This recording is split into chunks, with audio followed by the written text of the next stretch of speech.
Haleellaa gareen shororkeessaa TPLF Itoophiyaa irratti aggaame qolachuuf jiraattonni magaalaa Finfinnee adda waraanatti duuluu fi qabeenya walitti qabuun raayyaa ittisa biyyaaf deeggarsa taasisaa jiru.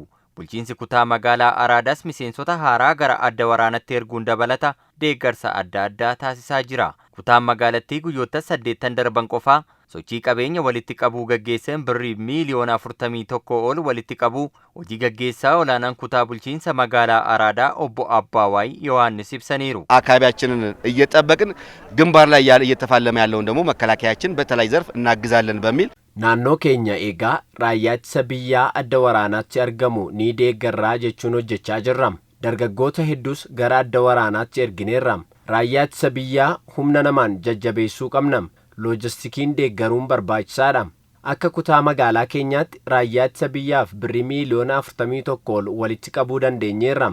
Kunis sochii guyyootan 8 keessatti taasifameedha. Kaka'umsa haadholii fi gurmaa'insa adda addaan aanaalee hunda keessatti sochiin kun adeemsifamaa jira. Jiraattonni kutaa bulchiinsaa magaalaa Araadaa garee shororkeessaa TPLF barbadeessuuf hanga adda waraanatti duuluu fi deeggarsa barbaachisu kamuu taasisaa jiraachuu himuun deeggarsi taasifamu cimee itti fufaa jedhan.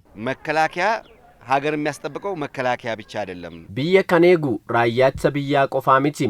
Raayyaan ittisa biyyaa kan injifatu deeggarsa uummataa yoo qabaateedha. Kanaaf raayyaan ittisa biyyaa akka injifatuuf akka milkaa'u uummanni deeggarsa taasisuutii qaba. Deeggarsi kun haga waraanni kun xumuramutti cimee kan itti fufus ni ta'a. Qaama qabeenyaa walitti qabuu kan ta'e kutaa magaalichaatti guyyaa har'aas sagantaan galaa qopheessuu adeemsifameera. Jiraattonni kutaa magaalattii sagantaa galaa qopheessuu kanarratti hirmaatan yoomiyyuu waan qabnuun raayyaa ittisa biyyaa waliin ni dhaabbannaa jedhan. ስለሚዋደቁት ወገኖቻችን ወንድሞቻችን obbolootan keenya dirree waraanaatti argamaniif galaa qopheessaa jirra. Galaan kunis bakkeewwan sooranni hin geenye akka goof jenneetti kan qopheessine. Hirmaannaan hawaasaatis gaariidha. አቅማችን በፈቀደ መጠን hanga humni keenya danda'u waan hunda ni guunna.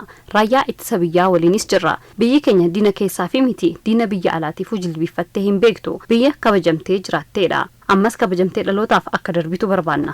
ዛሬም ነገም ከነገ ወዲያም በሚደረገው ነገር har'as boorus waan barbaachisu hunda guutuudhaaf qophiidha. Nuti dubartoonni ijoollee keenya, abbaa warraa keenya, abbootii keenya gara waraanaatti yeroo erginu gammachuudhaan nutis isaan waliin taane waan qabnuun ni utubna. Bulchiinsi kutaa magaalaa Araadaa hooggantoota gara adda waraanatti duulaniifis gaggeessaa taasiseera.